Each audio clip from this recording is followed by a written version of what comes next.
मस्त गोल गरगरीत आणि पेढ्यासारखे मऊसूत असे रवा लाडू, ते देखील 6 महिने टिकणारे, पाकाचं टेन्शन न घेता कसे करायचे लगेच पाहूया। अर्धा किलो म्हणजे 4 वाट्या बारीक रवा मंद गॅसवर मी कोरडाच भाजून घेतला। 5-6 मिनिटांनंतर यामध्ये घालूया साजूक तूप। 150 ग्रॅम म्हणजे 1 वाटी तूप लागणार आहे, त्यातलं निम्म तूप या स्टेजला मी घातलं आहे रवा भाजताना। रवा मंद आचेवर खरपूस भाजून घ्यायचा, कच्चा राहता कामा नये। गॅस बंद करून झाकण ठेवून एक 10 मिनिट असंच ठेवूया। 300 ग्रॅम म्हणजे 2 वाट्या साखरेमध्ये 8 वेलदोडे घालायचे आणि मिक्सरला ह्याची पिठी साखर करून घ्यायची।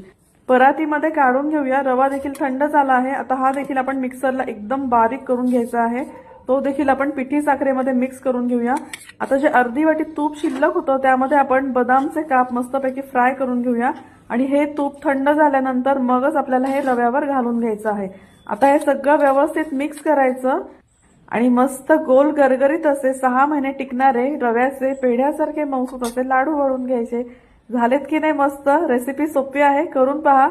आणि एवढ्या प्रमाणात साधारण 23 लाडू झाले आहे। वजनी प्रमाण म्हणाल तर 895 ग्रॅम हे भरलेले आहेत। सध्या आपल्या चॅनलवर दिवाळी स्पेशल फराळ सिरीज चालू आहे।